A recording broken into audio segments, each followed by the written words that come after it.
नमस्कार, मैं डॉक्टर पीयूष रंजन हूँ। मैं सर गंगाराम हॉस्पिटल में गैस्ट्रोएंटरोलॉजिस्ट हूँ। आज मैं आपसे लिवर ट्रांसप्लांट के विषय में कुछ बात करूँगा। लिवर ट्रांसप्लांट के ऊपर एक और वीडियो यूट्यूब पे मेरा है, पर आज हम उसके बारे में कुछ और विस्तार से बातें करेंगे।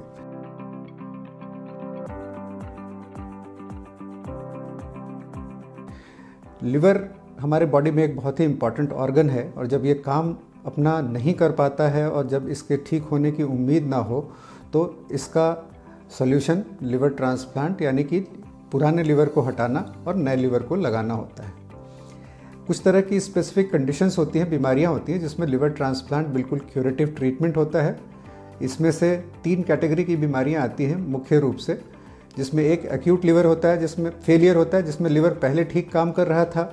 हेपेटाइटिस ए, हेपेटाइटिस ई ऐसी एक्यूट वायरल हेपेटाइटिस जैसी बीमारियां होती हैं जो यूजुअली स्पॉन्टेनियसली रिकवरिंग डिजीज़ेस होती हैं, बट कुछ बहुत ही एक माइनर फ्रैक्शन में पेशेंट्स में जब लिवर बिल्कुल काम नहीं कर रहा हो, गहरी बेहोशी हो, जॉन्डिस हो, तो liver transplant acute liver failure के लिए क्यूरेटिव ट्रीटमेंट होता है। दूसरी कंडीशन होती है सिरोसिस ऑफ लिवर, जिसमें किसी भी कारण से जब लिवर पहले से ख़राब चला आ रहा हो और एक पॉइंट के बियॉन्ड अब वो लिवर रिकवर नहीं कर पा रहा हो। लिवर सिरोसिस के जो मुख्य कारण होते हैं hepatitis B, hepatitis C, alcohol और नॉन अल्कोहलिक स्टेटोहेपेटाइटिस यानी फैटी लिवर डिजीज़ के कारण ख़राब होने वाला लिवर।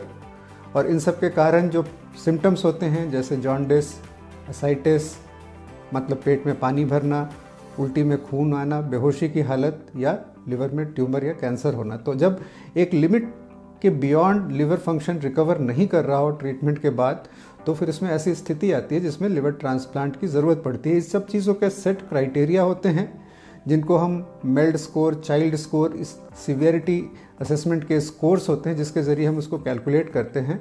और जब ये लगे कि जैसे हेपेटाइटिस बी का ट्रीटमेंट चल रहा है फिर भी बार बार पेट में पानी भर रहा हो, बेहोशी की हालत आ रही हो, तो लिवर ट्रांसप्लांट के बिना यानी कि नए लिवर के बिना काम नहीं चलता है। और तीसरी कंडीशन होती है ब्रॉड ग्रुप ऑफ, जो मैं आपको बता रहा हूँ, जो एक मेटाबॉलिक डिजीजेस कहते हैं, जिसमें एक एग्जाम्पल है जैसे हाइपर ऑक्सील्यूरिया, जिसमें स्टोन्स बनने की शिकायत होती है बार बार किडनी में और दूसरी प्रॉब्लम्स भी होती हैं। तो उसमें अगर आप लिवर को बदलें तो ये मेटाबॉलिक प्रॉब्लम ऑक्जेलेट मेटाबॉलिज्म में सॉल्व हो जाती है और इंसान पूरी तरह से ठीक हो जाता है। आमतौर पे ऐसी बहुत सारी बीमारियां हैं जो बच्चों में होती हैं जो पीडियाट्रिक लिवर ट्रांसप्लांट के इंडिकेशन में आती हैं। तो ये जो मैंने आपको बताया कि किन कारणों से आपको लिवर ट्रांसप्लांट, किसी व्यक्ति को लिवर ट्रांसप्लांट की ज़रूरत पड़ती है। अगर लिवर ट्रांसप्लांट की ज़रूरत पड़े तो उसकी प्रक्रिया क्या है। देखिए, लिवर ट्रांसप्लांट का जो प्रोसेस होता है उसमें एक नया लिवर चाहिए, तो उस लिवर के 2 मुख्य स्रोत होते हैं। एक होता है डिसीज्ड डोनर लिवर ट्रांसप्लांट, यानी कि किसी मृत व्यक्ति से लिवर लिया जाए। दूसरा होता है लाइव रिलेटेड लिवर ट्रांसप्लांट, जिसमें हमारा कोई रिश्तेदार, पेशेंट का कोई रिश्तेदार उसको लिवर का एक पोर्शन डोनेट करे। जो सबसे अच्छा डोनर होता है वो डिसीज डोनर अगर मिले, यानी कि कैडेवरिक डोनर जिसको कहते हैं, डेड बॉडीज से मिलने वाला लिवर, वो सबसे अच्छा होता है क्योंकि उसमें पूरा लिवर मिलता है। पहला सवाल आपके मन में आएगा कि अगर हमारे पास लिवर एक है तो हम लिवर डोनेट कैसे कर सकते हैं, कोई जिंदा इंसान अपना लिवर कैसे दे सकता है। तो उसकी भी प्रक्रिया होती है जो मैं आपको बताऊंगा, बट हमेशा बेहतर है अगर डेड बॉडीज से मिले, कैडेवरिक ट्रांसप्लांट हो तो। अनफॉर्चुनेटली काफ़ी जगहों पे हमारे देश में ये कैडेवरिक डोनेशन की नंबर उतनी ज़्यादा नहीं है कि कैडेवरिक डोनेशन से हर किसी को लिवर मिल सके। वेस्टर्न कंट्रीज़ में 90% अगर हम देखें ट्रांसप्लांट्स तो कैडेवरिक डोनेशन से होते हैं और हमारे देश में हार्डली 5% ट्रांसप्लांट कैडेवरिक डोनेशन से होते हैं। ये कैडेवर डोनेशन की कमी की वजह से है, क्योंकि जो मृत व्यक्ति के रिश्तेदार हैं जब तक वो स्वेच्छा से लिवर डोनेट ना करें तब तक लिवर डोनेशन नहीं चल सकता है। तो एक मेरी आपसे ये भी अपील है कि इस बारे में जागरूकता को फैलाएं, इस बारे में आप जानें और अगर हो सके तो अपने रिश्तेदारों का या अपना स्वयं का लिवर डोनेट करने का प्लेज करें। नॉटो और वो ये ऑर्गेनाइजेशंस हैं जिस पे जा करके आप ये कर सकते हैं। दूसरा जो तरीका होता है जो हमारे देश में 90 से 95% लिवर ट्रांसप्लांट चलता है वो लाइव रिलेटेड ट्रांसप्लांट होता है, यानी कि कोई लाइव जिंदा व्यक्ति अपने लिवर का एक हिस्सा देता है। तो इसके क्राइटेरिया होते हैं, कौन व्यक्ति डोनेट कर सकता है। कुछ चीज़ों में ये इंस्टीट्यूशन टू इंस्टीट्यूशन इसमें वेरिएशन होती है, बट मोटी बात ब्लड ग्रुप सेम होना चाहिए।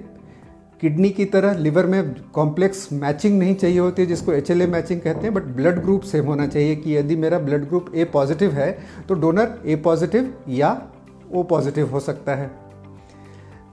18 से 55 साल जनरली हम अपने हॉस्पिटल में ये क्राइटेरिया लेते हैं। स्वस्थ व्यक्ति हो, मोटा ना हो, बॉडी मास इंडेक्स यानी कि BMI 25 से कम हो, अल्कोहल ना लेता हो और उसको कोई मेजर बीमारी ना हो।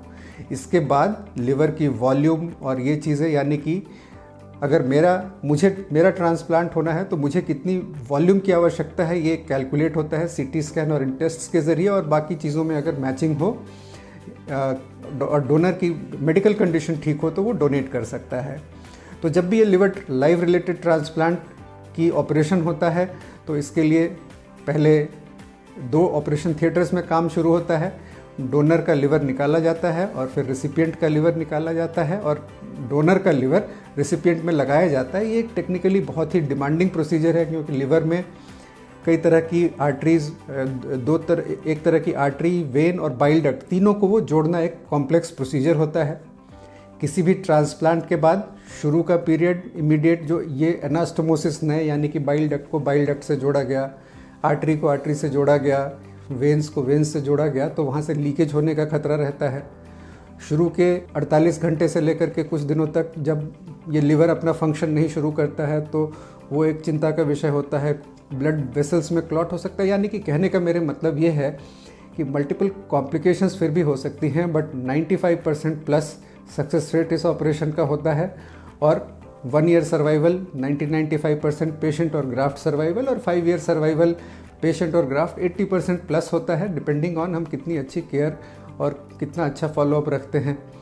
और ये भी समझने की ज़रूरत है कि लिवर ट्रांसप्लांट के बाद इम्यूनोसप्रेसिव मेडिकेशंस की आवश्यकता होती है, जो कि 1 साल तक कुछ ज़्यादा डोज में चलती है और धीरे धीरे इसकी डोज कम होती है।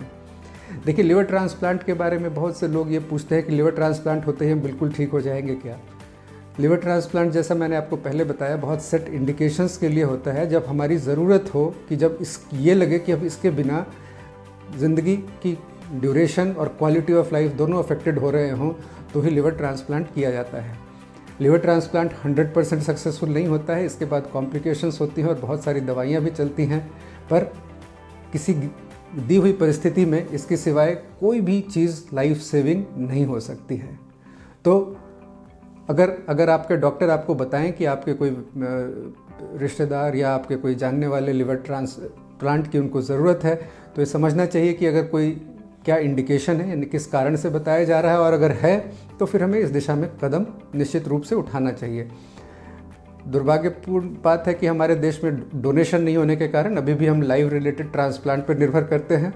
तो इसके जरिए मैं आपको ये भी संदेश देना चाहूँगा, एक समाज में हमें व्यापक जागरूकता पैदा करने की ज़रूरत है ऑर्गन डोनेशन के संबंध में, ताकि हम ट्रांसप्लांट कैडेवरिक ऑर्गन से कर सकें, जो कि एक बेहतर होता है, क्योंकि जहाँ हम एक 40% लिवर से शुरू कर रहे हैं, कैडेवरिक डोनर अगर अच्छा है तो काफ़ी बड़ा साइज़ लिवर मिलता है, और ये टेक्निकली भी लेस चैलेंजिंग प्रोसीजर होता है और इसके रिजल्ट्स भी प्रोबेबली बेटर होते हैं, और एटलीस्ट एक वो डोनर की जो बाकी रिक्वायरमेंट्स होती है हम उससे भी बच सकते हैं।